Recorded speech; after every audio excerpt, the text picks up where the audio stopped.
വാർത്തകളിലേക്ക് വിശദമായി. Reporter breaking. Thiruvananthapuram കോർപ്പറേഷനിലെ സംഘർഷത്തിൽ മേയർ വി രാജേഷ്, മുൻ മന്ത്രിമാരായ വി ശിവൻകുട്ടി, കടകംപള്ളി സുരേന്ദ്രൻ തുടങ്ങിയവർക്കെതിരെ കേസ്.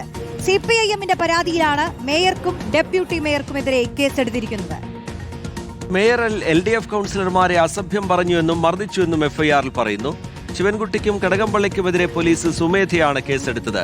ഹരിമോഹൻ വിവരങ്ങളുമായി ചേരുന്നുണ്ട് തിരുവനന്തപുരത്ത് നിന്ന്. ഹരിമോഹൻ, ഇന്നലെ നാടകീയമായ രംഗങ്ങൾ തിരുവനന്തപുരം കോർപ്പറേഷനിൽ നിന്ന് നമ്മൾ കണ്ടതാണ്. അതിന് പിന്നാലെ രാഷ്ട്രീയ വിമർശനങ്ങളും രാഷ്ട്രീയ വിവാദവും കണ്ടു. ഇപ്പോഴിതാ നിയമ നടപടിയിലേക്ക് കൂടി കടക്കുന്നു. ഹരിമോഹൻ.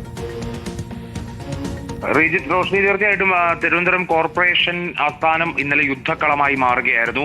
BJP കൗൺസിലർമാരും LDF കൗൺസിലർമാരും പരസ്പരം ചേരി തിരിഞ്ഞുകൊണ്ടുള്ള കയ്യാങ്കളിയിലേക്ക്, പിന്നീട് വലിയൊരു സംഘർഷത്തിലേക്ക് തന്നെ കാര്യങ്ങൾ പോയി. അതിൽ നിരവധി പേർക്ക്, കൗൺസിലർമാർക്ക് തന്നെ പരിക്കേറ്റിട്ടുണ്ട്. അതിലാണിപ്പോൾ പോലീസ് 4 കേസുകൾ രജിസ്റ്റർ ചെയ്തിരിക്കുന്നത്. അതിൽ ഒന്ന് LDF കൗൺസിലറായിട്ടുള്ള സിന്ധുവിന്റെ പരാതിയിൽ mayor V Rajesh, deputy mayor Ashanath അടക്കമുള്ളവർക്കെതിരെയാണ് കേസ് രജിസ്റ്റർ ചെയ്തിരിക്കുന്നത്. അതായത് മേയർ അടക്കമുള്ളവർ തന്നെ പിടിച്ച് തള്ളി നിലത്തേക്കിടുകയായിരുന്നു. മാത്രമല്ല, ആ വീഴ്ചയിൽ തന്റെ തലയിൽ 4 തുന്നിക്കെട്ടലുകളുണ്ട്, തല പൊട്ടി എന്നതടക്കമുള്ള കാര്യങ്ങൾ കൂടിയാണ് പരാതിയിൽ ഉണ്ടായിരുന്നത്. എഫ്ഐആറിൽ രേഖപ്പെടുത്തിയിട്ടുണ്ട്. അസഭ്യം പറയുക അടക്കം മേയറുടെ ഭാഗത്തുനിന്നുണ്ടായി എന്നുള്ളതാണ് LDF കൗൺസിലറുടെ പരാതിയിൽ പറയുന്നത്. അതിന്മേലാണ് ഇപ്പോൾ ദേഹോപദ്രവം ഏൽപ്പിക്കലും ഭീഷണിപ്പെടുത്തലും അസഭ്യം പറയലും അടക്കമുള്ള വകുപ്പുകൾ ചുമത്തിക്കൊണ്ട് മേയർ വി രാജേഷിനും ഡെപ്യൂട്ടി മേയർ ആശാനാഥിനും അടക്കമുള്ള BJP കൗൺസിലർമാർക്കെതിരെ ഇപ്പോൾ കേസ് രജിസ്റ്റർ ചെയ്തിരിക്കുന്നത്. അതേസമയം തന്നെ അപ്പുറത്ത് LDF പാർലമെന്ററി പാർട്ടി ലീഡറായിട്ടുള്ള SP ദീപക് അടക്കമുള്ള കൗൺസിലർമാർക്കെതിരെ കേസ് രജിസ്റ്റർ ചെയ്തിട്ടുണ്ട്. അത് BJP കൗൺസിലറുടെ പരാതിയിലാണ് ഇത്തരത്തിൽ കേസ് രജിസ്റ്റർ ചെയ്തിരിക്കുന്നത്.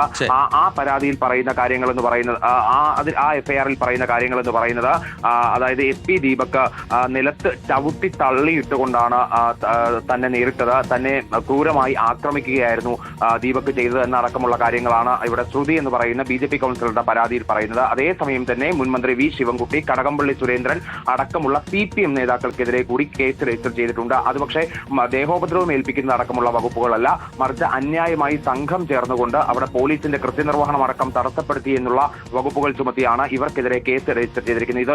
ഇതിനോടകം തന്നെ 4 കേസുകളാണ് ഇന്നലത്തെ സംഘർഷവുമായി ബന്ധപ്പെട്ടുകൊണ്ടും സമരവുമായി ബന്ധപ്പെട്ടുകൊണ്ടും രജിസ്റ്റർ ചെയ്തിരിക്കുന്നത്. അതിൽ ഇനിയിപ്പോൾ കൂടുതൽ കൗൺസിലർമാർക്ക് പരിക്കേറ്റിട്ടുണ്ടെന്നുള്ളൊരു പരാതി കൂടി ഇന്നിപ്പോൾ ഒരുപക്ഷെ വരാനുള്ള സാധ്യതയുണ്ട്. അങ്ങനെയാണെങ്കിൽ കേസിന്റെ എണ്ണം കൂടാനോ അല്ലെങ്കിൽ പോലീസ് നടപടികൾ കൂടാനോ ഉള്ള സാധ്യത കാണുന്നുണ്ട്. ശരി, ഹരിമോഹനാണ് വിശദാംശങ്ങൾ.